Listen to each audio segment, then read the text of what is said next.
Hello friends, I am Sanghamitra. हाजिर हूँ आपके सामने। दोस्तों, कैसे हैं आप सभी। दोस्तों, लास्ट टाइम मैंने मॉक टेस्ट 1 था मेरा इंडियन पॉलिटी पर। आज सेकंड है, मॉक टेस्ट सेकंड। तो सबसे पहले देखते हैं भारत के संविधान की उद्देशिका में कितने प्रकार के न्याय की व्यवस्था की गई है।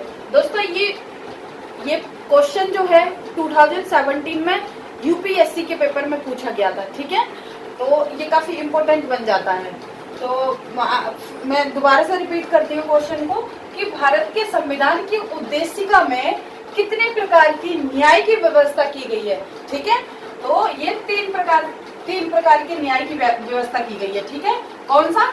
एक है सामाजिक न्याय,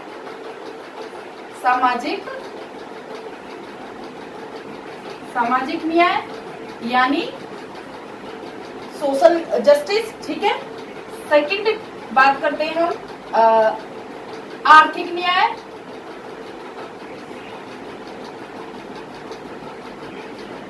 न्याय, यानी इकोनॉमिक जस्टिस। ठीक है, थर्ड इज पॉलिटिकल जस्टिस यानी राजनीतिक न्याय।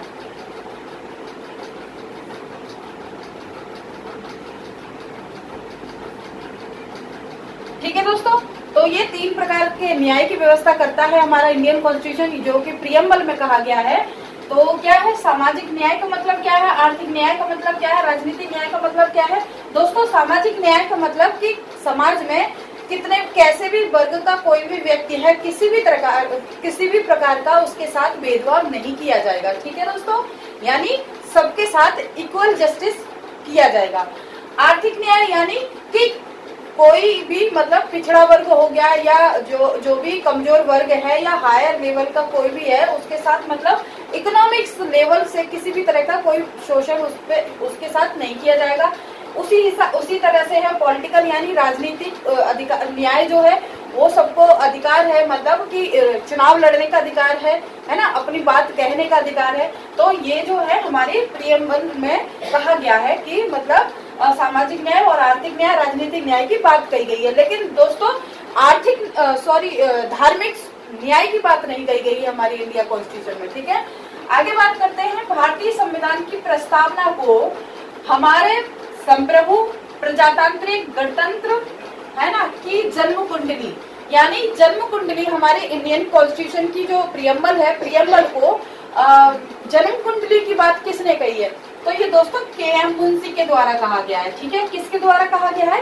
के.एम. मुंशी के द्वारा। ठीक है दोस्तों, आगे बात करते हैं भारतीय संविधान के अनुच्छेद जो 3 है वो किससे संबंधित है। तो पहले दोस्तों ये जान लीजिए कि आर्टिकल जो 3 है वो पार्ट 1 में आता है। ठीक है दोस्तों, पार्ट 1 में आता है। तो दोस्तों उसमें कहा गया है कि संसद को ऐसा अधिकार है कि नए राज्यों का निर्माण, वर्तमान राज्यों के क्षेत्रों में और सीमाओं या नामों में परिवर्तन करने का जो अधिकार है वो किसका है? संसद को है।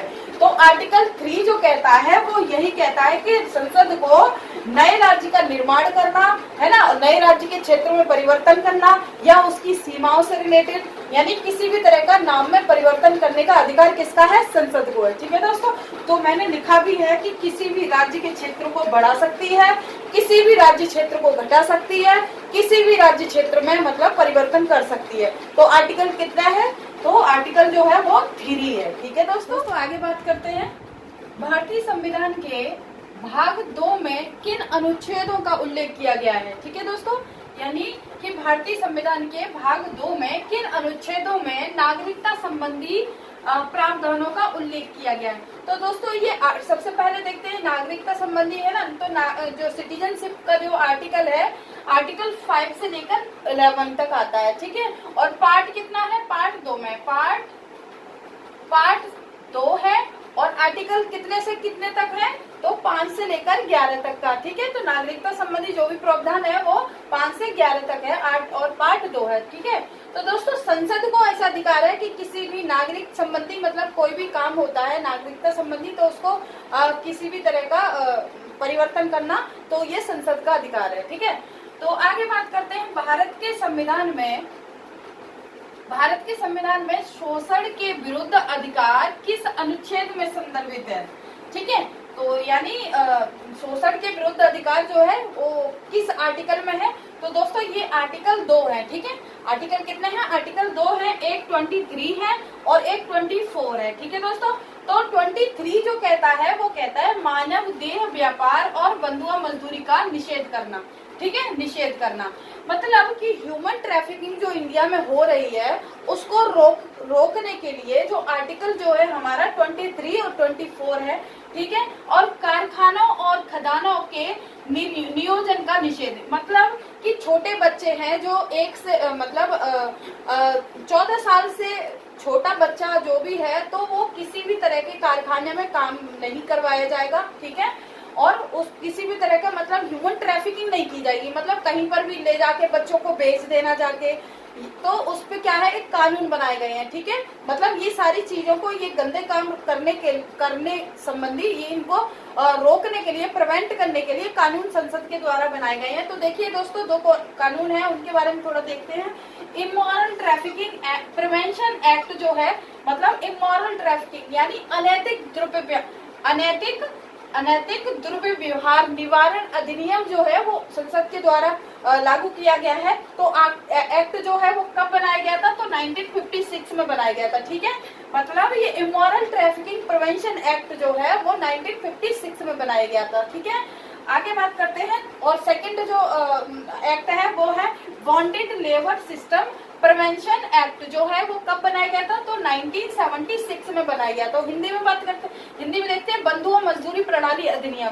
ठीक है, तो ये बॉन्डेड लेबर मतलब कि जो ये एक्ट बनाया गया उसमें कहा गया है कि किसी भी प्रकार से किसी को बॉन्ड नहीं किया जाएगा, मतलब बंधुआ नहीं बनाया जाएगा। ठीक है दोस्तों, तो ये काफी इम्पोर्टेंट है और कोई भी पेपर एग्जाम हो तो उसके लिए काफी इम्पोर्टेंट ये बन जाता है। दोस्तों आगे बात करते हैं, प्राण एवं दैहिक स्वतंत्रता के अधिकार का किस अनुच्छेद में वर्णन किया गया है? मतलब कि जो राइट टू लाइफ का जो है वो आर्टिकल, मतलब क्या है, आर्टिकल कौन सा है? तो ये दोस्तों राइट टू लाइफ का आर्टिकल जो है वो ये है 21। ठीक है, राइट टू लाइफ। ठीक है दोस्तों, राइट टू लाइफ का जो आर्टिकल है वो कितना है? 21 किससे रिलेटेड है? राइट टू लाइफ से। दोस्तों अब आर्टिकल 21 जो है वो 21A किससे रिलेटेड है? तो दोस्तों ये right to education, right to education से रिलेटेड है 21A। ठीक है दोस्तों, अब ये आर्टिकल 19 जो लिखा है वो किससे रिलेटेड है? तो दोस्तों ये राइट टू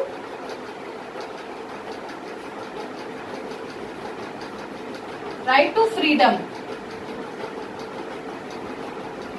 ठीक है दोस्तों, तो ये 21 जो है राइट टू लाइफ से रिलेटेड है, 21A है शिक्षा का अधिकार है और 19 जो है वो स्वतंत्रता का अधिकार है, यानी राइट टू फ्रीडम। ठीक है दोस्तों, आगे बात करते हैं, अब मिलान करना है। ठीक है दोस्तों, तो ये इधर आर्टिकल है और ये इधर प्रोविजंस है। ठीक है, तो प्रोविजंस है इधर और ये आर्टिकल है। तो इधर देखते हैं आर्टिकल 32 और 226 जो है वो किससे रिलेटेड है? तो दोस्तों और नेक्स्ट ऑप्शन है वो अनुच्छेद जो है वो 22 क्या कहता है और 300A किससे रिलेटेड है, आर्टिकल 17 किससे रिलेटेड है? तो इधर जो प्रोविजंस है उसमें देखते हैं। ठीक है, तो सबसे पहले देखते हैं 32 और 236 किससे रिलेटेड है। तो दोस्तों ये जो है वो उच्चतम न्यायालय व उच्च न्यायालय में जो रिट जारी करने का प्रोविजंस जो है वो इसमें है। ठीक है, यानी 32 जो है ना, आर्टिकल 32 जो है वो सुप्रीम कोर्ट रिट जारी करता है। ठीक है, कितनी रिट जारी करता है? 5 तरह की रिट जारी करता है। ठीक है दोस्तों, और वहीं देखते हैं उच्चतम न्यायालय है ना, हाई कोर्ट 226 के तहत रिट जारी करता है। ठीक है दोस्तों, आगे देखते हैं अनुच्छेद 22 जो है वो किससे रिलेटेड है? तो वो जो है वो कुछ दशाओं में गिरफ्तारी और निषेध से संरक्षण। ठीक है दोस्तों, और 300A जो है वो किससे रिलेटेड है? तो संपत्ति का अधिकार, यानी पहले क्या था, पहले 19A में था संपत्ति का अधिकार। ठीक है, तो इसको हटाकर ये एक लीगल राइट हो गया है, ठीक है। संपत्ति का अधिकार जो है वो राइट टू लीगल राइट हो गया है। और जो आर्टिकल जो है 300A में है अब, ठीक है। तो इसका जो है वो 44वां संविधान संशोधन किया गया था और 1978 में, ठीक है। तो 78 में अब ये संपत्ति का अधिकार जो है अनुच्छेद 300A में पहुंचा दिया गया है, ठीक है दोस्तों। आप बात करते हैं आर्टिकल 17 किससे रिलेटेड है? तो दोस्तों 17 जो है वो अस्पृश्यता का अंत यानी अबॉलिश ऑफ अनटचेबिलिटी, ठीक है दोस्तों, यानी अस्पृश्यता का अंत। दोस्तों अस्पृश्यता का अंत करने के लिए संसद ने एक एक्ट बनाया गया था, ठीक है। तो जिसका नाम था अस्पृश्यता निवारक अधिनियम, ठीक है, अस्पृश्यता निवारक अधिनियम। तो दोस्तों उसमें चेंज करके अब क्या बना दिया है, अब सिविल राइट प्रोटेक्शन एक्ट बना दिया गया है 1955, ठीक है। अब जो है एक्ट जो है पहले था अस्पृश्यता अंत करने के लिए वो एक एक्ट बनाया गया था। तो अब उसका नाम बदल दिया गया है, अब क्या कर दिया, सिविल राइट प्रोटेक्शन एक्ट कर दिया गया है, 1955 में बनाया गया था, ठीक है।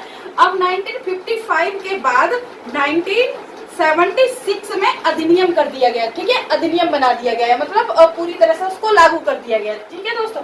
तो ये रहा कुछ इम्पोर्टेंट चीज दोस्तों। आई होप सेशन पसंद आया होगा, और पसंद आया हो तो हमारे चैनल को लाइक करें, शेयर करें और सब्सक्राइब करें। और घर पे रहिए, सुरक्षित रहिए, ऐसी कंडीशन अभी अच्छी नहीं चल रही है। थैंक